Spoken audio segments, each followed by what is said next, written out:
what's on your calendar doesn't necessarily reflect the reality.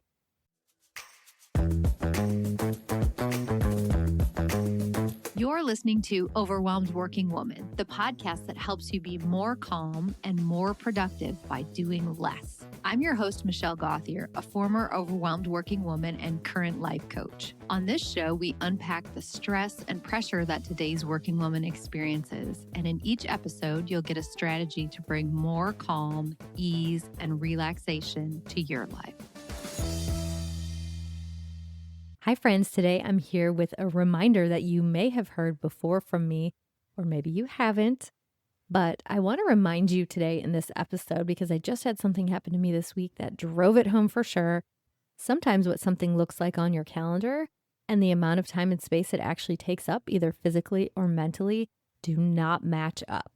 When you listen today, you're going to learn that what is on your calendar isn't necessarily realistically reflecting the amount of time and energy that it's going to take, and how those hidden costs, like the hidden time that doesn't show up on the calendar, adds up over time, and why that can make us feel overwhelmed even when we're thinking, why am I so overwhelmed? It was just a 1-hour appointment. Before I jump into that, I want to say thanks to the people who have recently left new ratings and reviews for the podcast. One of them said, Michelle is the antidote to overwhelm. She is calm, clear, and encouraging, and I love this podcast. So thank you so much, Shanna, for that shout out. And if you are a listener who has not yet given a rating or review, it would be wonderful if you could take a few minutes to do that. I would so appreciate it. It really helps the podcast get shown in so many more places. Okay, let's get to it here. So here's what happened in my life this week. Number one, my 14-year-old daughter got her braces off. Yay, so exciting after all this time. And it really got me thinking. She had a 1-hour appointment on Monday morning to get her braces off. So what showed on my calendar was like Josie getting her braces off at, 8 a.m. on Monday morning. But what it actually took, the appointment was exactly an hour. That was correct. But I didn't factor in the time it was going to take us to get there, the time it was going to take to get home, the call that I had to make to the dentist after the appointment to schedule something for follow-up, the call that I had to make to the school to let them know that she was going to be late, the groceries that I ordered because her mouth was kind of sore and hurting and she wanted chicken noodle soup for dinner, so I made chicken noodle soup for dinner. So this 1-hour appointment really was more like 2 hours, maybe even more than that in my mind and in my physical time that I spent doing things. And it really made me think about, honestly, getting braces and having straight teeth is such a first world problem and something that people of privilege are able to do. So I am not overlooking the fact that I'm grateful that we have to do this. But when I started thinking about how much time, and the reason why I was thinking about this is because every time I walk into the orthodontist, I'm like, ugh, I hate it here. I can't stand this place. And I've really tried to change my mindset around it, and it just always comes back to that. So I was kind of trying to dig into it. And I thought it's because it's such a time suck. There are so many appointments that have to happen to go from like, do you need braces to, okay, you had them and now everything's fixed. So I actually called the orthodontist as I was starting to write this podcast and asked, hey, how many appointments has my daughter had and how many appointments did my son have? And what I found out is that she had 54 appointments over the course of many years and he had 59 appointments. Each appointment looked like a simple 1-hour block on my calendar, but when I added it up, the driving, the waiting, the follow-up, each visit was realistically more like 90 minutes. So if you do the math, I'll do it for you so you don't have to do it in your head. 54 visits times 90 minutes plus 59 visits for 90 minutes is 169.5 hours total. That is the equivalent of over 4 full-time work weeks. So over the course of the past few years, I have spent an entire month of work weeks at the orthodontist or calling the orthodontist or thinking about the orthodontist. But if you would have peeked at my calendar, maybe like once a month, you would have seen an appointment on there for an hour. So I just, as I saw this, first of all, I patted myself on the back big time. Look at me. There were almost none of those appointments. I think my parents might have taken one of them one time when I was desperate for it. And my son was able to drive himself at the very end of his. But other than that, it was for sure me doing each and every one of those appointments. So I did definitely pat myself on the back.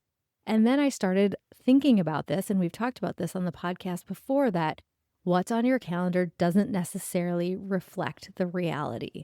And our calendar can sometimes give the illusion of simplicity, like that 1 hour spot. But the story is usually bigger. Prep and logistics and emotional energy and recovery, etc. I'm sharing this with you today so that you can think about it. And we had a guest on a while ago who talked about, as women, we need to have space in our calendars for these kinds of things that come up. So yes, you mark the 1 hour on there, but you also need an extra half hour on each side. So if you look at your calendar and you think about, okay, this looks like it's going to be a 1 hour meeting, but after that meeting, I'm going to need 30 minutes to download. Can you block that on your calendar? Can you make your calendar reflect reality? That's a challenge that I give you for this week. The other thing to think about is that the hidden costs of this add up kind of everywhere. It isn't, if you're a person who doesn't have kids and you're not taking anyone to the orthodontist, think about hosting a dinner party. And on your calendar, it says like friends for dinner at 6. But in reality, especially, at least when it's me, I'm planning the menu, grocery shopping, cooking, cleaning, hosting, cleaning up after. So that 3-hour event is really more like over the course of a week, 5 or 6 hours. It's 5 or 6 hours that I really enjoy spending. And when I have my girlfriends over for dinner, I absolutely love it.